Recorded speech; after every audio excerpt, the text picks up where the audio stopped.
This call is now being recorded. तो अभी हम स्टार्ट करेंगे आज की ट्रेनिंग और टॉपिक है डोमेस्टिक मनी ट्रांसफर। जी हाँ, मनी ट्रांसफर की सर्विस जो सिर्फ भारत के अंदर होती है उसे कहा जाता है डोमेस्टिक मनी ट्रांसफर। इस ट्रेनिंग में हम पहले जानेंगे एक जनरल इंट्रोडक्शन और इस सर्विस का ऑनबोर्डिंग और एक्टिवेशन कैसे होता है, इसके ऑपरेशंस क्या है, इसका सेल्स और रेवेन्यू कैसे जनरेट होता है। तो इस ट्रेनिंग के अंत तक आप समझ पाएंगे डोमेस्टिक मनी ट्रांसफर होता क्या है और इसे बहुत ही अच्छी तरह आप इस्तेमाल कर पाएंगे। ओके, तो शुरू करते हैं एक जनरल इंट्रोडक्शन के साथ। पहले हम देखेंगे एक ब्रीफ डोमेस्टिक मनी ट्रांसफर के बारे में और फिर देखेंगे जो डोमेस्टिक मनी ट्रांसफर वक्रांगी में है उसमें क्या क्या आता है। तो पहले तो ब्रीफ एक समझ लेते हैं क्या है डोमेस्टिक मनी ट्रांसफर। डीएमटी जिसे कहा जाता है, जिसका फुल फॉर्म है डोमेस्टिक मनी ट्रांसफर, ये एनेबल करता है हमारे वॉक इन कस्टमर्स को कि वो बिना बैंक अकाउंट के भी किसी को भी पैसे ट्रांसफर कर सके। अपने घर परिवार, अपने दोस्त या रिश्तेदारों को वो अपने पैसे पहुंचा सके बिना अपना बैंक अकाउंट इस्तेमाल करे या उनके पास बैंक अकाउंट नहीं होगा। ओके, तो जैसे कि माइग्रेंट वर्कर्स होते हैं जो दूर से आके काम करते हैं, स्किल्ड वर्कर्स होते हैं, इनके पास या तो बैंक अकाउंट नहीं होता, अगर है भी तो बैंक बहुत दूर है, सुविधा बहुत दूर है, या इनके पास कोई ऐसा फोन नहीं है, स्मार्ट डिवाइस जिससे ट्रांसफर कर सके। तो ये सारे सिचुएशंस होते हैं जिसकी वजह से उनको पैसे ट्रांसफर करने के लिए हेल्प चाहिए होती है। ओके, तो वो इस सर्विस का इस्तेमाल करता है। अभी ये डोमेस्टिक मनी ट्रांसफर से क्या होता है ना, ये 24/7 365 डेज इस्तेमाल की जा सकती है सर्विस। वैसी सर्विस है, यानी इसके अंदर आईएमपीएस के जरिए जरिए या ऐसी कोई भी बैंक जिसमें आईएमपीएस की सर्विस एक्टिव है, ओके, या सपोर्टेड है, उस बैंक में 5 से 10 सेकंड में पैसे ट्रांसफर किए जा सकते हैं। ओके, तो इससे क्या हो जाता है ना कि कोई वॉक इन कस्टमर है जिसके पास बैंक अकाउंट नहीं है या कोई और रीजन है जिससे वो खुद से नहीं कर पा रहे, क्योंकि वो यहाँ पे आके सिर्फ अपना एक मोबाइल नंबर के इस्तेमाल से ट्रांसफर कर सकता है।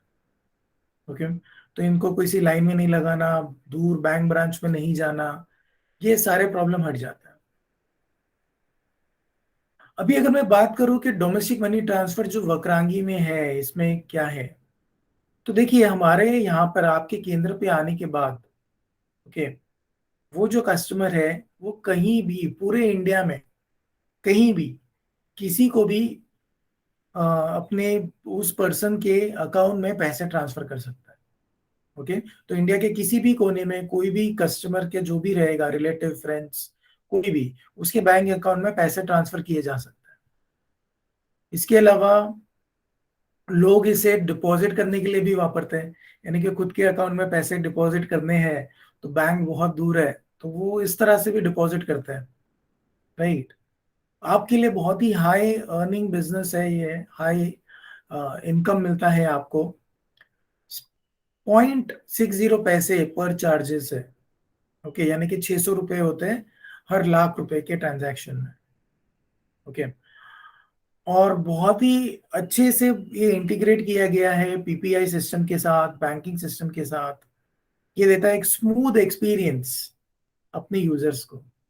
ओके, बहुत ही इजी है, फास्ट है, सिक्योर है और बहुत ही आसानी से हो जाता है अपने कस्टमर्स के लिए। ओके, बहुत ही इमीडिएट होता है, रियल टाइम पे हो जाता है, ये इंस्टेंट है मनी ट्रांसफर। इसमें सिर्फ लिमिटेशन हमारे यहाँ पे है कि वो जो भी कस्टमर है वो 25,000 से ज्यादा एक मोबाइल नंबर से एक महीने में 25,000 से ज्यादा ट्रांसफर नहीं कर सकता है। ओके, और जिस तरह के लोग इस सर्विस का इस्तेमाल करते हैं ये अमाउंट एकदम सही हो जाता है। ओके, तो इसकी फीचर्स की अगर मैं बात करूं, यूनिक फीचर्स की, तो फर्स्ट ऑफ ऑल ये ईकेओ और एनएसडीएल के पेमेंट बैंक, ओके, ये दोनों सर्विस के थ्रू होता है। राइट, तो क्या होता है, अट्रैक्टिव कमीशन है इसमें, बहुत आसान है, फास्ट है, सिक्योर है, 24/7 चलता है, IMPS और NEFT के जरिए। इसके लिए आपको बैंक जाने की जरूरत नहीं है, इंस्टेंट सर्विस है, सिर्फ मोबाइल नंबर की जरूरत होती है। ओके, किसी भी बैंक अकाउंट में ट्रांसफर हो सकता है इंडिया के अंदर। ठीक है, ये इतना अच्छी सर्विस है, इतनी आसान सर्विस। अभी जो सर्विस ऑनबोर्डिंग होता है एंड एक्टिवेशन, वो हम जानेंगे। इसके कुछ प्री रिक्विजिट्स है, कुछ एक्टिविटीज है, और एक सक्सेसफुल ऑनबोर्डिंग का डेफिनेशन हम देखेंगे। तो आइए देखते हैं प्री रिक्विजिट्स। तो first of all pre requisites क्या होगा? एक होगा इंक्लूडिंग कंप्लायंस और ऑनबोर्डिंग फ्रेंचाइजी का।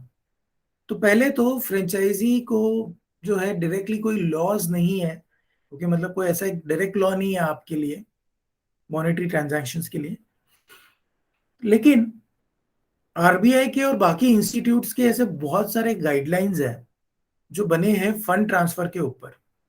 ओके, और इसमें से बहुत सारे जो रिलेटेड है, वो रिलेटेड है AML के ऊपर, यानी कि anti money laundering, know your customer और ग्रीवियंस रिड्रेसल्स।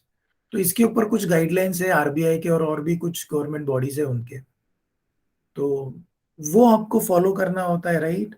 लेकिन आपको ये सारे समझने के और उसमें जाने की जरूरत भी नहीं है। जो हम आपको बेसिक गाइडलाइंस देंगे, अगर आप उतना भी फॉलो करते हो, तो आप किसी भी आरबीआई के गाइडलाइन का मतलब उल्लंघन नहीं करोगे।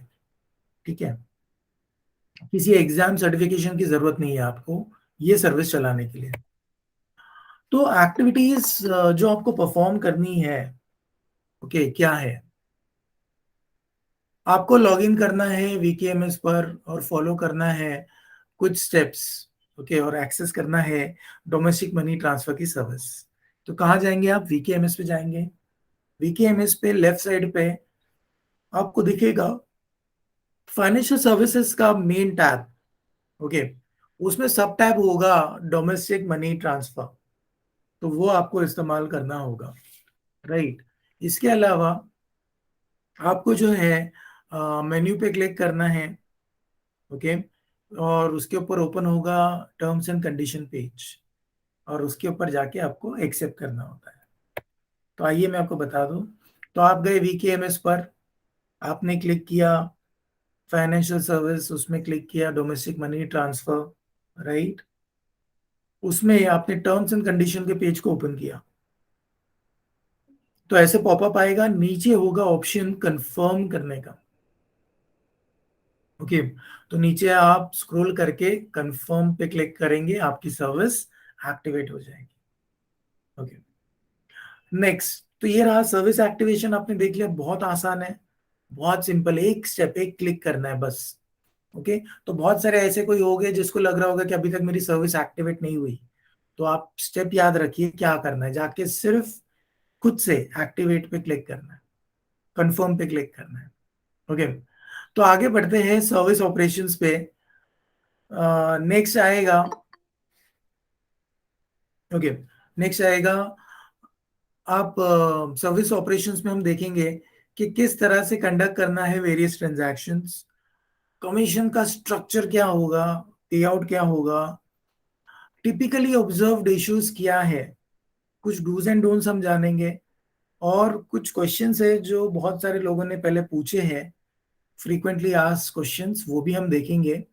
और कुछ की स्टार्ट ऑफ डे और एंड ऑफ डे की कुछ एक्टिविटीज है, हम उसे भी समझेंगे। ठीक है, तो शुरू करते हैं। देखिए, दो एंटिटीज होती है डोमेस्टिक मनी ट्रांसफर में। ओके, मतलब दो लोगों का होना जरूरी है। कौन है? एक सेंडर, एक रिसीवर। एक जन जो पैसे भेज रहे हैं वो सेंडर है, जो जिसको मिल रहे हो रिसीवर है।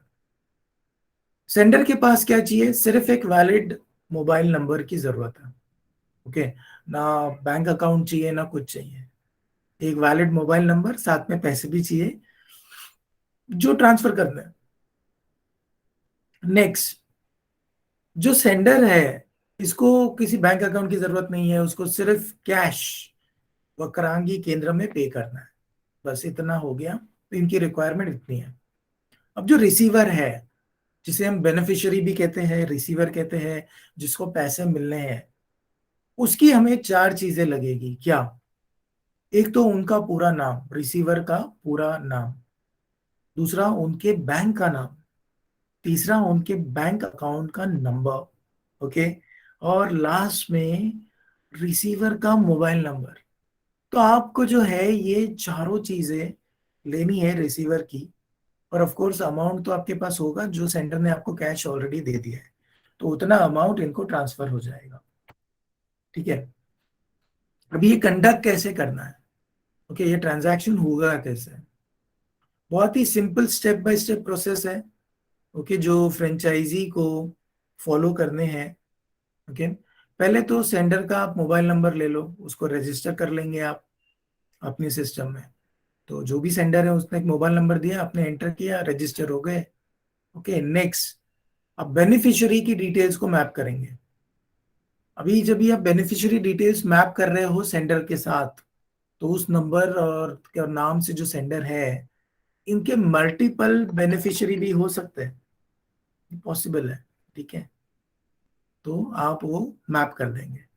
सेकेंड, आप कैश ले लोगे सेंडर से, इंक्लूडिंग सर्विस चार्जेस। यानी कि पहले तो आप उनको बता दोगे कि देखिए सर, इस पर्टिकुलर सर्विस के पैसे इतने होते हैं। ओके, तो ये पैसे आप दे दो जो ट्रांसफर करने हैं, और इसकी जो सर्विस है, सर्विस चार्जेस, वो भी आप दे दीजिए। वो पहले आप कलेक्ट कीजिए करने से पहले, ताकि ऐसा ना हो जाए कि करने के बाद शायद पैसे कम हो, जाओ कम हो, राइट, या पैसे बराबर हो लेकिन सर्विस चार्जेस उनके पास शायद उस वक्त ना हो। ओके, या उनको बाद में पता चले कि नहीं, इस पे तो सर्विस चार्ज है, उनको पता ही नहीं था। तो ये चीजें पहले ही डिस्कस करनी है, पहले ही कलेक्ट करनी है। नेक्स्ट, ये अमाउंट आप एंटर कर दो, कंफर्म कर दो ट्रांजैक्शन सिस्टम में। ओके, जो सेंडर है ना, उनको एक कंफर्मेशन आएगा उनके मोबाइल नंबर पे। ओके, वो उस पर देख लेंगे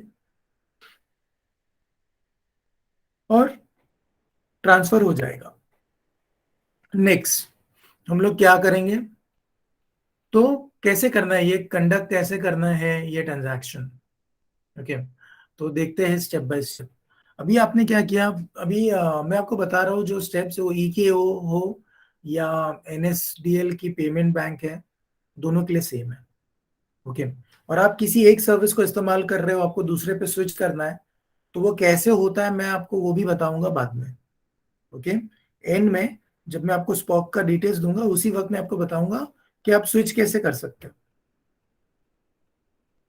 सो नेक्स्ट, आपको क्या करना है? सेंडर का आपने मोबाइल नंबर यहाँ पे एंटर किया, सर्च किया कस्टमर को, या तो वो ऑलरेडी रहेंगे रजिस्टर्ड, डिटेल्स मिल जाएंगी। ओके, या तो फिर अगर नहीं है, देन आपको ईकेओ का जो पूरा डिटेल है वो फॉलो करना होगा।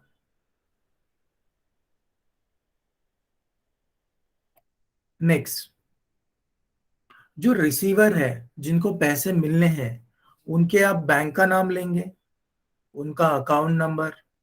ओके, रेसिपिएंट का नाम, और नीचे आएगा रेसिपिएंट का मोबाइल नंबर।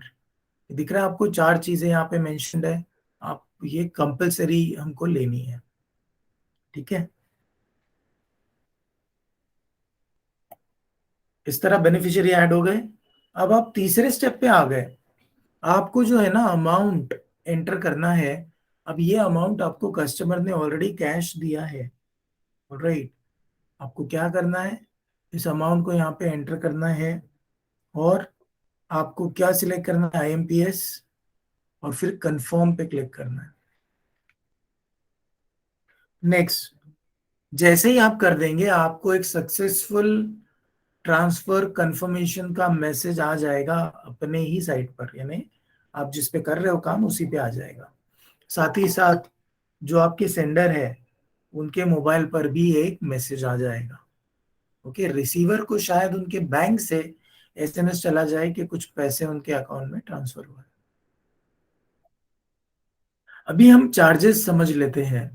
ओके, कि कमीशन जो पेएबल है फ्रेंचाइजी को, यानी कि आपको, वो कितना है? आपके लिए है 0.6% ट्रांजैक्शन अमाउंट का। मतलब क्या होता है? कमीशन जो पे होगा वो होगा T+1 मंथ, यानी कि जिस महीने में ट्रांजैक्शन हुआ उसमें एक और महीना जोड़ा जाए, उसके बाद वाले महीने में आपको मिलता है कमीशन। यानी अगर समझिए जनवरी का ट्रांजैक्शन है, फेब मंथ को जोड़िए, मार्च में आपको मिलेगा कमीशन। अगर फेब का ट्रांजैक्शन है, मार्च मंथ को जोड़िए, तो इस अप्रैल मंथ में आपको मिलेगा उसका कमीशन। ठीक है, बहुत सिंपल है, बहुत ज्यादा कॉम्प्लिकेटेड नहीं है। ऑलराइट, तो अभी इसको देखते हैं 0.6%, यानी कि 1 लाख रुपए में 600 रुपए आपके बनते हैं। तो इसे अभी हम डिटेल में समझते हैं। लेकिन यहाँ पे देखिए हमने कुछ एक स्लैब बनाकर रखा है। ओके, अब ये स्लैब क्या है? ये स्लैब है चार्जेस का जो कस्टमर को पे करना है। ओके, और आपका जो कमीशन बनेगा वो बनेगा 0.6%। तो मैं आपको कैलकुलेशन समझा देता हूं कि ये कैसे होता है। देखिए 700 रुपए पे आप देख रहे हो 10 रुपया, 1000 पे भी 10 रुपया है, तो 1000 रुपए तक 10 रुपए फिक्स है। चाहे वो 100 रुपए ट्रांसफर करें, 200, 500, 800 या 1000, 1000 तक 10 रुपए फिक्स है। ठीक है, तो 700 रुपए या 1000 रुपए जैसे वो अमाउंट ट्रांसफर कर रहे हैं उस पे चार्जेस 10 रुपया ही लगेगा। नेक्स्ट, फ्रेंचाइजी का कमीशन कितना बनेगा? 4 रुपए, 4.08 रुपीज। ओके, ये आपका बना कमीशन। ये 0.6% का कैलकुलेशन है। हम कस्टमर को चार्ज कितना कर रहे हैं? 1%। ओके, और आपको कितना मिल रहा है? 0.6%।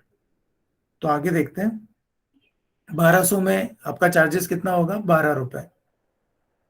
ओके, जो आप कस्टमर से लेंगे, और आपकी इसमें कमीशन कितनी बनेगी? 5.37। ऑलराइट, ऐसे आगे बढ़ेंगे। 15 रुपए में, सॉरी 1500 के लिए 15 रुपए, वैसे ही 2500 के लिए 25 रुपए, 5000 के लिए 50 रुपए, ऐसा। तो टोटल हम मैक्सिमम कितना ट्रांसफर कर सकते हैं पूरे महीने में? वो है 25,000। तो पर ट्रांजैक्शन मैक्सिमम जो जा सकते हैं वो 25 ही है, या जब तक आपका 25 का लिमिट क्रॉस नहीं होता महीने का उतना। यानी कि किसी ने अगर 20,000 पहली बारी में किया है तो दूसरी बारी में वो 5,000 ही बेच सकता है। ओके, पूरे महीने में 25,000 से ज्यादा ट्रांसफर नहीं हो सकता। ठीक है, ये सिंपल है। नेक्स्ट, अभी कुछ टिपिकल इश्यूज है जो आपको जानने बहुत ही जरूरी है। ओके, जो हमने ये ऑब्जर्व किए हैं और इसका कुछ रेजोल्यूशन भी है। पहला होता है system related rejection. Okay, system में कभी कभी रिजेक्शन आ जाता है, इमीडिएट आएगा, उसका रिवर्सल भी इमीडिएट होगा, उसके पैसे भी आपको इमीडिएट मिल जाएंगे। ठीक है, दूसरा स्लोनेस ऑफ प्रोसेसिंग, यानी कि प्रोसेस होने में टाइम लग रहा है, धीरे धीरे हो रहा है ऐसे। तो यानी कि जो एनपीसीआई का देखिए अगर स्विच है, एक एग्जांपल दे रहा हूं आपको। ओके, और वहां से समझिए कोई ट्रांजैक्शन हो रहा है और वो रिजेक्ट हो गया। क्यों? क्योंकि प्रोसेस स्लो हो रहा है, सिस्टम स्लो चल रहा है, उनका सर्वर का इशू है, बहुत सारे पेमेंट एक साथ प्रोसेस हो रहे हैं, तो किसी रीजन से सब कुछ स्लो हो चुका है। ओके, तो क्या होगा? आपको जो है रिफंड कस्टमर को कभी देना है? जब कंफर्मेशन आ जाएगा ना आपको, उसके बाद ही देना है। ओके, क्यों? देखिए इसका टर्न अराउंड टाइम जो है टैट, वो है 3 दिन का। यानी कि एनपीसीआई का जो स्विच है, अगर वहां पे कोई एरर हुआ है और आपका रिफंड आना है, हो सकता है वो इमीडिएटली आ जाए, या उसको मैक्सिमम जो टाइम लगता है वो है 3 दिन।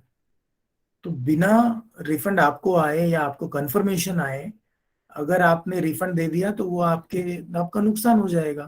तो कभी कभी सिस्टम स्लो होता है और 5 मिनट के बाद में मैसेज आ जाता है कि ट्रांसफर हो गया, और आप रिफंड दे चुके रहोगे उस कस्टमर को।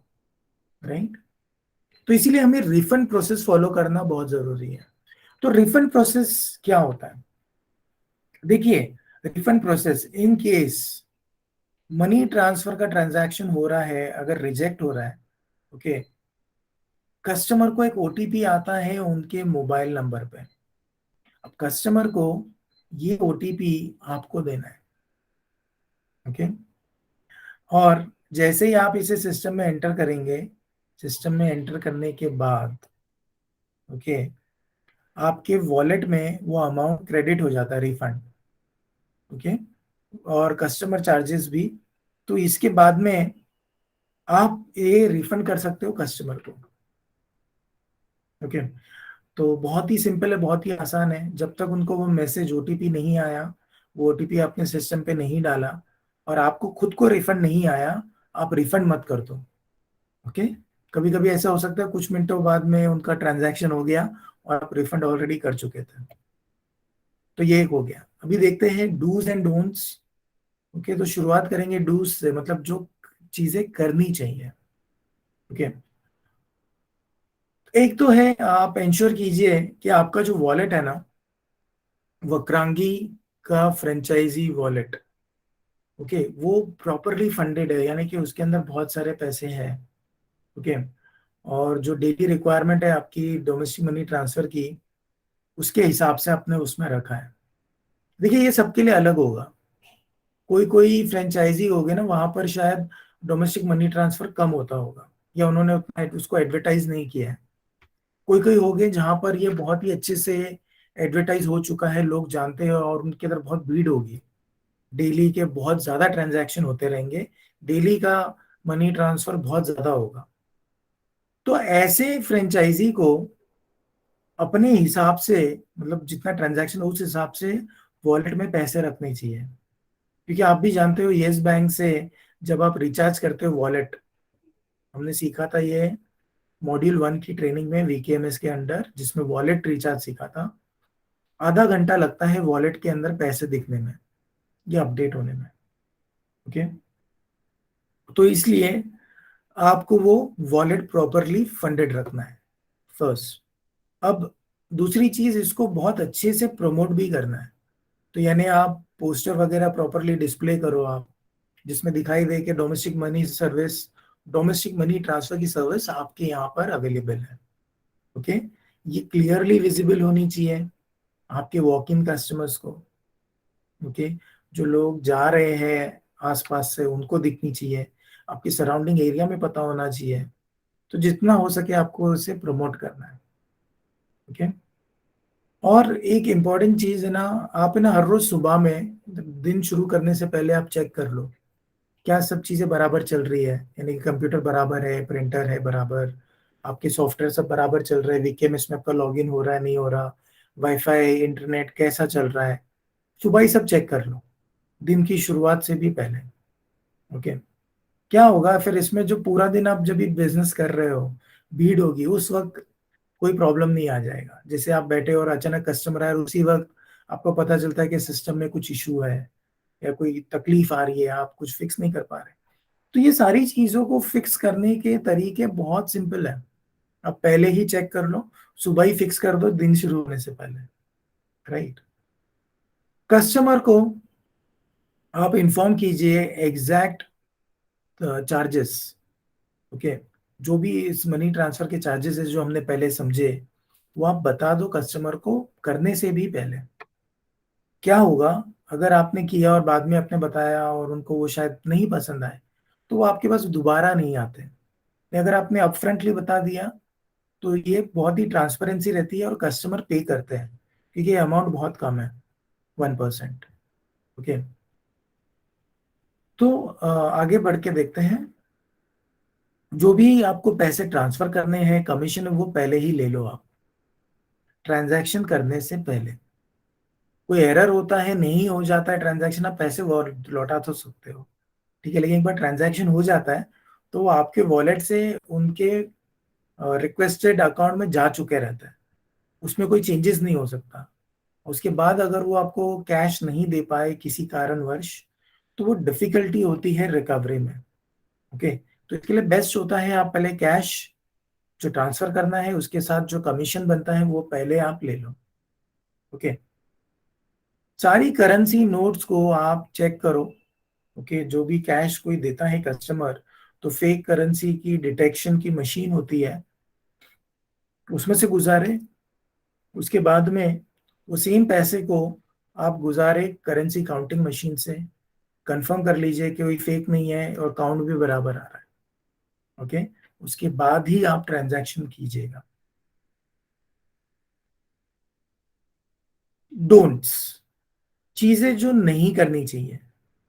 ओके, देखिए अगर कभी रिजेक्शन हो गया ट्रांजैक्शन का, तो आप है ना रिफंड इमीडिएटली मत कर दो। ओके, और जो ओटीपी होता है ना, ओके, हर बार जब भी रिजेक्शन होता है वो कस्टमर को मिलेगा, वो भी एलिजिबल रिफंड के लिए मिलेगा। ओके, तो वो आपको पहले लेना है, सिस्टम में डाल देना है, सिस्टम में डालने के बाद आपको जो है रिफंड आ जाएगा, फिर उनको पैसे देना है। ये ही प्रोसेस फॉलो करो तो आपको कभी इशू नहीं आएगा। ओके, आप कभी भी पैसे पहले कलेक्ट करने हैं ट्रांजैक्शन से पहले, राइट, लेकिन ट्रांजैक्शन कस्टमर के सामने करें। कभी भी कस्टमर को ऐसे नहीं बोले कि आप बाद में करेंगे। देखिए इसमें दिक्कत क्या होती है, जैसे एक नोन इशू है, अभी जैसे मैं आपको एक एग्जांपल दे रहा था उस वक्त एनपीसीआई का। तो एनपीसीआई का एक दिन किसी टाइम पर एक इशू चल रहा है, जिसके वजह से पूरा का पूरा जो सिस्टम है वो स्लो हो गया है। तो आपने ट्रांजैक्शन किया, बीच में रुक गया, और आपको ना ही उसका रिफंड आ रहा है ना ही कुछ। 3 दिन आपको रुकना पड़ा, राइट, और 3 दिन के बाद आपको उसका रिफंड मिला। आपके कस्टमर को क्या लगेगा? देखिए अगर ये कस्टमर के सामने होता है ना, तो कस्टमर रुक जाते हैं, वो बोलते हैं हाँ ठीक है चलो, होता है, एरर होता है, प्रॉब्लम होता है, कोई बात नहीं है।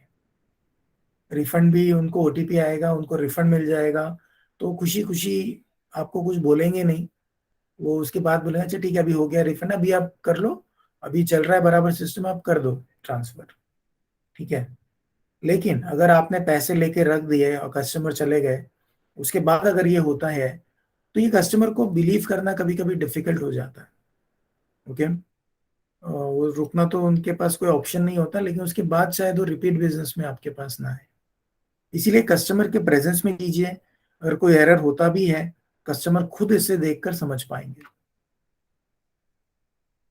कभी भी कोई एक सिंगल ट्रांजैक्शन को आप ब्रेक मत करो। कोई कस्टमर आते हैं बोलते हैं मुझे 5,000 ट्रांसफर करने हैं, तो आप हजार हजार करके 5 बार मत करना, एक ही बार में कर दो। ओके, क्या होता है जब आप मल्टीपल ट्रांजैक्शन करते हो, उसमें आपका प्रॉब्लम क्या होगा, समझिए कोई एरर आ गया। ओके, तो वो एरर हर ट्रांजैक्शन में आ गया, अब उतने ही बार आपको वो रिफंड प्रोसेस करना है, या कुछ और रीजन है जो भी है, वो उतनी बार मल्टीप्लाई हो गया। सिंगल ट्रांजैक्शन ही बेटर है। और रही बात कमीशन की, 5,000 पे मिलते हैं 50 रुपए। हजार हजार करके आपने 5 बार किया तो भी 50 ही मिलता है, क्योंकि 1,000 पे 10 ही रुपये मिल रहा है आपको। तो आपका कमीशन कहीं चेंज नहीं हो रहा। तो इसमें कोई सेंस ही नहीं है कि हम इसे ब्रेक डाउन करें और हम इसे अलग अलग पीस करके भेजें।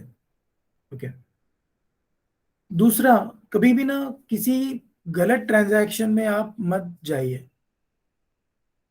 गलत ट्रांजैक्शन क्या होता है? देखिए एक तरीका होता है, एक टेक्निक होती है, जिसमें लोग क्या करते हैं कि राउंड ट्रिपिंग बोलते हैं फंड्स की। यानी जो पैसे है ना वो किसी को भेजेंगे एक जरिए से, फिर वो पर्सन वो दूसरे चैनल से उनको वापस भेजता है, वो चलते रहता है। ये भी एक मनी लॉन्ड्रिंग का ही एक मेथड है, जो एंटी मनी लॉन्ड्रिंग में, जिसके बारे में बहुत ही डिटेल में बताया गया है। तो इसमें नहीं जाना है। तो आपको अगर ऐसे पता चलता है तो आप मत कीजिए। ओके, अगर किसी का प्रॉपर जेन्युइन है ट्रांजैक्शन, होने दीजिए। ओके, उसमें आपको बहुत ज्यादा ऐसे जासूसी नहीं करनी है हमें। हमें सिर्फ देखकर समझ में आ जाएगा कि ये क्या है। तो अगर कोई अनएथिकल लग रहा है तो उसे आप अवॉइड करें। एक होता है वन टू मैनी या मैनी टू वन, ये भी एक होता है जो मनी लॉन्ड्रिंग में होता है। इसमें क्या होता है कि बहुत सारे लोग एक पर्सन को पैसे भेजते हैं, या एक पर्सन बहुत सारे लोगों को पैसे भेजता है। ओके, तो उसमें समझ में आ जाता है कि हाँ ये कुछ गड़बड़ वाले चीज चल रही है।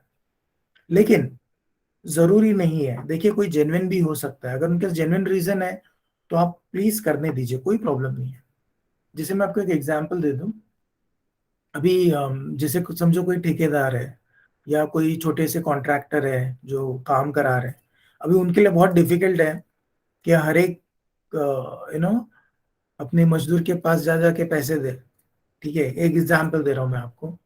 या कोई ऐसा कोई बिजनेस है जिनके छोटे छोटे पेमेंट करने हैं 4-5 शॉप में, या कुछ लोगों को, तो वो आपको लिस्ट दे देते कि हाँ ये सारे में ट्रांसफर करना है, इतने इतने पैसे भेजने हैं। आपने कर दिया, ये प्रॉपर बिजनेस जेन्युइन हो गया, राइट? ये जेन्युइन रीजन है, तो इसे आप होने दीजिए, इसमें कोई गलत नहीं है। ओके, ये वन टू मेनी में नहीं आया, मतलब ये जेन्युइन रीजन है तो बराबर है।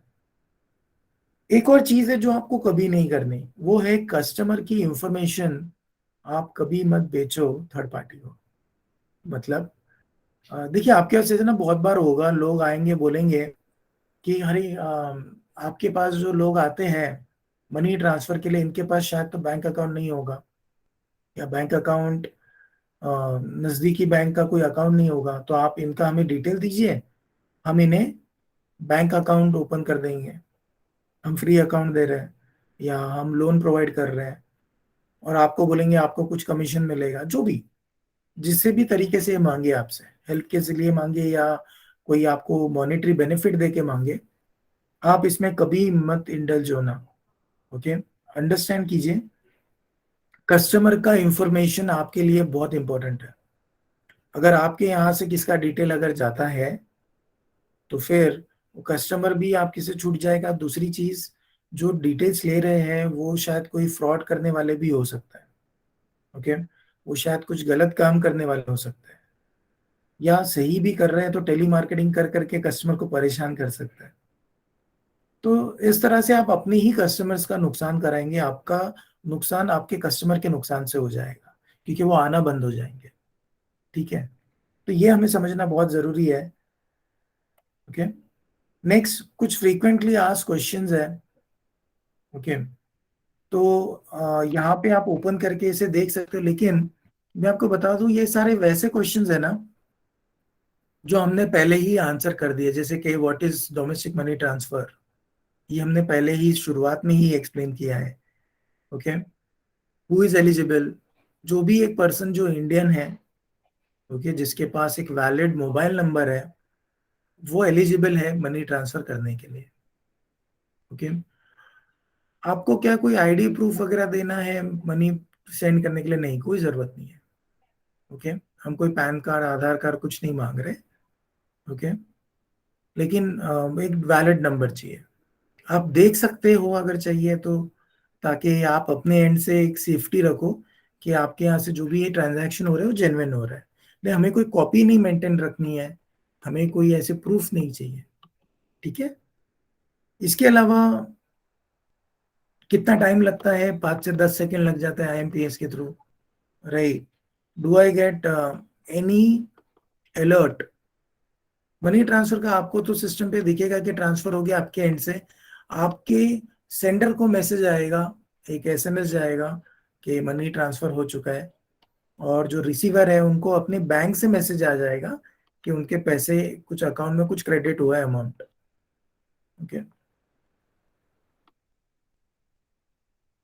क्या कोई लिमिट है? हाँ, लिमिट तो है, लिमिट है 25,000 रुपए एक मोबाइल नंबर पर। ओके, ऐसा कस्टमर जिसका हमने केवाईसी नहीं किया, उसका सिर्फ मोबाइल नंबर से रजिस्टर किया, उसके पास अकाउंट है नहीं है, उसके इस नंबर के बेसिस पे वो पर्सन को पूरे महीने में 25,000 का ट्रांजैक्शन करने दिया हमने, मतलब 25,000 ट्रांसफर करने का मौका दिया। ठीक है,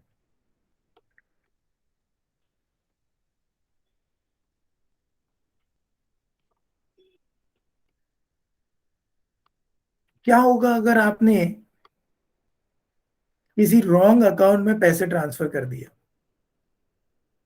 देखिए, पैसों को रिवर्स करने का कोई तरीका नहीं होता। ओके, लेकिन ये प्रॉब्लम ना हो इसलिए, क्योंकि कस्टमर भी आप ही को बोलेंगे, आप ही को ब्लेम करेंगे, राइट? इसीलिए आपको क्या करना है, पहले अकाउंट को ना बराबर से चेक कर लो, क्या ये सही अकाउंट है या नहीं, कस्टमर से भी री वेरीफाई करो। ठीक है, और आप चाहे तो एक पेनी ट्रांजैक्शन कर सकते हो। पेनी ट्रांजैक्शन का मतलब क्या होता है? एक छोटा अमाउंट, जैसे कि 1 रुपए का ट्रांजैक्शन आप करते हो टेस्ट लिखकर नोट्स में, तो जैसे वो रिसीवर को मिलता है वो कंफर्म करते हैं कि हाँ उनको वो 1 रुपया मिल गया। तो आपको पता रहता है कि हाँ ये डिटेल तो बराबर है, तो आप उसी के ऊपर फिर ट्रांजैक्शन करते हैं। ठीक है, आपको रिफंड कैसे मिलेगा? जैसे हमने पहले जाना, कस्टमर को ओटीपी आएगा, वो सिस्टम में आप डालेंगे, उसके बाद ही वो रिफंड प्रोसेस होगा।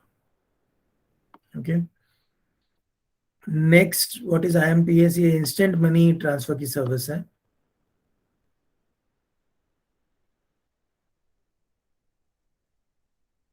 तो अभी जानते हैं sales and revenue. Okay, FAQs भी मैंने देख लिए सारे, उसमें से बहुत सारे क्वेश्चंस हमने पहले ही आंसर किए। ओके, पूरे ट्रेनिंग में ही आंसर हो रहे थे सारे। तो अभी आगे बढ़ते हैं सेल्स एंड रेवेन्यू के बारे में। अगर आपने ना प्रॉपर अवेयरनेस क्रिएट कर दिया और आपने सही कस्टमर को अगर कांटेक्ट कर लिया, आप कमा सकते हो 10,000 से 25,000 रुपए हर महीने अपने डोमेस्टिक मनी ट्रांसफर की सर्विस से। ओके, तो आपको क्या करना चाहिए? पहले तो आपको एक अवेयरनेस क्रिएट करना है कि आपके यहाँ पे डोमेस्टिक मनी ट्रांसफर की सर्विस है। ठीक है, आपके ही वक्रांगी केंद्र पे। प्रमोशनल मटेरियल आपको कहाँ मिलेगा? वीकेएमएस में। आप वीकेएमएस पे जाएंगे, माई डाउनलोड्स पे जाएंगे आप। ओके, माई डाउनलोड्स में जाने के बाद आप जाओगे मार्केटिंग कैंपेन, और मार्केटिंग कैंपेन के नीचे होगा मार्केटिंग कोलैटरल। आप सर्च करेंगे, आपको मिल जाएंगे पीडीएफ्स, इमेजेस। आपको उसका इस्तेमाल करना है। ठीक है, आप उसमें कंट्रोल एफ कीजिए, आपको बहुत बड़ा रिजल्ट आता है। कंट्रोल एफ कीजिए। ओके, उसमें आपको अलग अलग पोस्टर, उसमें आपको बैनर, ब्रोशर, पैम्पलेट, आपको सब मिल जाएगा। ओके, आपको वो लेना है, डाउनलोड करना है, प्रिंट करके बांट देना है, लगा देना है बाहर। ओके, इसके अलावा आप ना डिस्प्ले करना अपना पोस्टर वगैरह फ्रेंचाइजी के अंदर भी कि डोमेस्टिक मनी ट्रांसफर है। कोई कस्टमर आते हैं, उनको बताओ कि हमारे यहाँ डोमेस्टिक मनी ट्रांसफर है, कैसे होता है, क्या होता है, बताइए कस्टमर्स को। कस्टमर्स जब जानेंगे ओके कि आपके पास ये सर्विस है, ओके, तो ही तो वो आपके पास आएंगे, नहीं तो वो आपके पास नहीं आएंगे। ओके, आपको क्या करना है ना, आपको ना टारगेट करना है कि मुझे आज मतलब हर रोज 50 ट्रांजैक्शन करने हैं दिन में। ओके, और एवरेज 3-3 हजार के तो होने ही चाहिए, ऐसा ऐसा आप सोच के चलिए। अब जब भी 3 हजार के ट्रांजैक्शन करेंगे, 50 ट्रांजैक्शन दिन में करेंगे, आप दिन का 1.5 लाख का ट्रांजैक्शन होगा, आप कमाओगे 900,000 रुपए दिन में, राइट, कमीशन के द्वारा।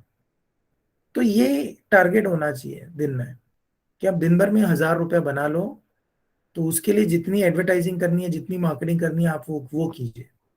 ओके, या कभी कभी ऐसा होता है ना कि आपको पता है कि किसी एक जगह जहाँ पे कंस्ट्रक्शन साइट है, वहां के लोगों को इस चीज की जरूरत पड़ती है, वहीं पोस्टर लगा दो, वहां पे जाकर अपने कार्ड बांट दो, पैम्पलेट वहां पे बांट दो। ओके, इसके अलावा जो आपके एग्जिस्टिंग कस्टमर है, ओके, ये बहुत इंपॉर्टेंट है, जो आपके पास आ रहे हैं ना ट्रांसफर कराने, उन्हीं को बोलो रेफरेंस देने के लिए, क्योंकि उनके पास भी ऐसे कोई दोस्त होंगे जो खुद भी डोमेस्टिक ट्रांसफर कर रहे होंगे, मनी ट्रांसफर कर रहे होंगे उनकी तरह। ओके, तो वो आपस में अपने सर्कल में बताएंगे और आपको बहुत अच्छा बिजनेस मिलेगा। ओके, अभी हमारे पोटेंशियल कस्टमर्स कौन है, आप है ना इसको आइडेंटिफाई कर लो। ओके, आप है ना एक बात समझिए, आपके पास कौन आता है? आपके पास आते हैं माइग्रेंट लेबर। माइग्रेंट लेबर क्या होते हैं? मतलब जो दूर से आए हैं, किसी गांव से आए हैं शहर में या आपके एरिया में काम करने के लिए। ओके, वो और भी अंदर के गांव से आए हैं दूरी से, तो रिफाइनरी में काम कर रहे हैं एज अ वर्कर, या पेट्रोल पंप के अटेंडेंट्स है, होटल अटेंडेंट्स है। ओके, और अपने परिवार, अपने नेटिव प्लेस में, अपने गांव में पैसे भेजना चाहते हैं।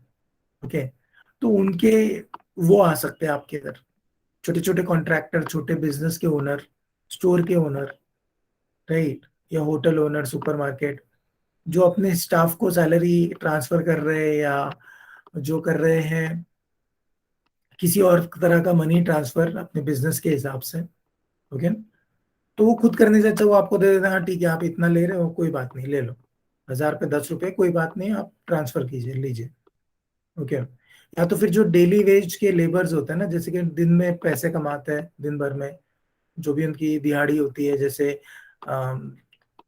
जो भी उन लोग हार्डवर्क करते होंगे, तो कारपेंटर हो सकते हैं या प्लम्बर, इलेक्ट्रिशियन, पेंटर्स।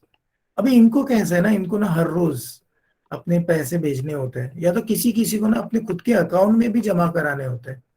लेकिन आप भी जानते हो बैंक दूर है।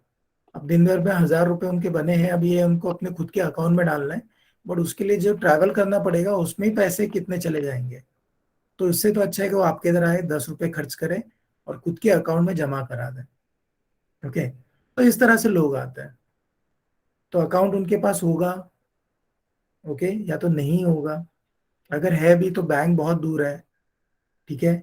किसी किसी के स्मार्टफोन ही नहीं होगा, इसीलिए वो नहीं कर पा रहे फोन से। या स्मार्टफोन है तो उनको आता नहीं है वो ऐप वगैरह कैसे करे, उसको लिंक कैसे करे, उनको वो चीजें चलाने नहीं आती। तो ये सारी वजह होती है जिसकी वजह से वो आपके पास आता है। ओके, तो आपको देखना है कि इस तरह के हमारे कस्टमर है जो डोमेस्टिक मनी ट्रांसफर की सर्विस इस्तेमाल कर रहे हैं, तो उनके लिए हम ऐड कहाँ लगाए, उनके लिए ब्रोशर्स कहाँ बांटे, उनके लिए पैम्पलेट्स कहाँ बांटे, कौन सी भाषा में लिखे। आपके पास हर भाषा में हमारे यहाँ बैनर मिलेगा। तो आपके यहाँ पे क्या चलता है, हिंदी, मराठी, कौन सी भाषा में वो देखेंगे, राइट, उस भाषा में आप लगाए। कुछ बेस्ट प्रैक्टिसेस है वो आपको फॉलो करना है। तो इसमें बहुत ज्यादा कॉम्प्लिकेटेड नहीं है, बहुत सिंपल है। जो भी करना है कस्टमर के सामने करो। ओके, इसी से आपका ट्रांसपेरेंसी बनेगा और एक ट्रस्ट बनेगा कस्टमर से। कस्टमर जब भी आपके पास आएंगे तो उन लोग भरोसा करेंगे कि हाँ ये पर्सन हमारे सामने करते हैं, जो भी है फटाफट बता देते, कंफर्म होने के बाद ही हमें फिर यहाँ से जाने देता है, राइट। क्या हाँ सर, आ गया, आपको मैसेज आ गया, कंफर्म हो गया, पहुंच गया, कस्टमर भी खुश। बहुत सिंपल है, इतना भी आपने कर दिया, कस्टमर को एक संतुष्टि मिलती है कि हाँ, यहाँ जब भी हम जाते हैं तो जब तक कंफर्म नहीं होता ये रुके रहते हैं, मतलब हाँ हमको पूछते हैं, हमें सर्व करते हैं, वैसा। तो ये एक तरीका होता है, बहुत सिंपल सी प्रैक्टिस है। ये हमारी कुछ फ्रेंचाइजीज है। ओके, टीयर देखिए, tier 2, tier 5, tier 2, tier 4, tier 2, Gujarat, Rajasthan, Maharashtra, Gujarat, ये अलग अलग जगह पर है। इनके महीने की कमीशन देखिए आप, 25,000, 21,190, ये टीयर 5 है। टीयर 5 आप याद रखिए बहुत ही गांव वाला एरिया हो जाता है। ओके, महाराष्ट्र 20,000, टीयर 2 है फिर भी। गुजरात में 20,000, ये तो टीयर 4 है। दूसरा टीयर 2 में है 22,000। तो आप खुद देख सकते हो कि कितने पैसे बनाए जा सकते हैं सिर्फ डोमेस्टिक मनी ट्रांसफर से। 25,000, 20 से 25,000, वो भी मैं बात कर रहा हूँ गांव की। ओके, सिटी की बात नहीं हो रही है। बहुत ही रूरल एरिया, टीयर 5, टीयर 4 बहुत रूरल हो जाता है, वहां भी 20,000 रुपये बन रहे हैं। तो आप बना सकते हो, लेकिन आपको उतनी अच्छे से उसको मार्केट भी करना होगा। ओके, अभी इनका आप देख सकते हो ना, इनके सारे के सारे माइग्रेंट वर्कर हैं। इन्होंने एक एक्टिव ग्रुप बना के रखा है व्हाट्सएप पे, सोशल मीडिया पे। फिर दूसरा उन्होंने क्या किया है, लॉलीपॉप लगा के रखा है। लॉलीपॉप क्या होता है, एक ऐसा ना पोल होता है, उसके ऊपर लाइट वाला एक वो लगा रहता है प्लास्टिक का, ऐसे बॉक्स जैसे होगा, स्क्वायर या तो राउंड, ठीक होगा। दोनों साइड पे लिखा होता है मनी ट्रांसफर, या ऐसे आपने जो भी आपने आर्टवर्क तो पूरा रेडी है, आपको सिर्फ वही उसमें डाउनलोड करके लेके जाना है और बाहर से बनवा लेना। उसमें लाइट लगती है, दूर तक दिखाई देता है। फिर दूसरों ने देखो क्या क्या किया है, इन्होंने बहुत अच्छा रेपुटेशन बनाया। ओके, और एक फ्रेंचाइजी है जो थोड़ा रिस्क लेके भी काम करते हैं, वो थोड़ा बहुत क्रेडिट भी देते हैं अपने कस्टमर्स को, या थोड़ा सा क्रेडिट के बेसिस पे मतलब ट्रांसफर कर देते हैं, बाद में पैसे लेते हैं। तो ऐसे सब भी एग्जाम्पल्स हैं, यहाँ पे हम लोग बहुत सारे एग्जाम्पल देख पा रहे हैं। तो हर एक ने अपने अपने तरीके से अपना एक बिजनेस, एक अपना मार्केट सेट कर दिया है। ओके, अभी देखिए कभी ना कभी आपको कोई एरर आएगा, इशू आएगा। ओके, तो आप क्या करेंगे, आप जाएंगे वीकेएमएस पर, माई वीकेएमएस में जाने के बाद में माई सर्विस रिक्वेस्ट पे आप जाकर एक टिकट रेस करेंगे। टिकट रेस करने के बाद आपका इशू रिजॉल्व हो जाएगा। लेकिन उसके साथ साथ आप एफआरएम को भी कांटेक्ट कर सकते हो।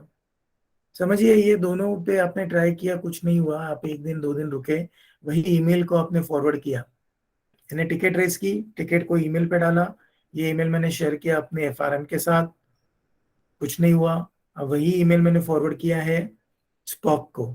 कौन है स्पॉक? संतोष पाटोले। संतोष.पाटोले@vakrangi.in, इनको मैंने ईमेल किया, ये हमारे स्पॉक है। इनके यहाँ पे भी मैंने 2-3 दिन रुका, जो इनका टैट है। अगर यहाँ से नहीं हुआ तो फिर मैं आगे बढ़ता हूँ। जो हेड है, जो इस सर्विस को हेड कर रहे हैं, उनका नाम है रवि भवनानी।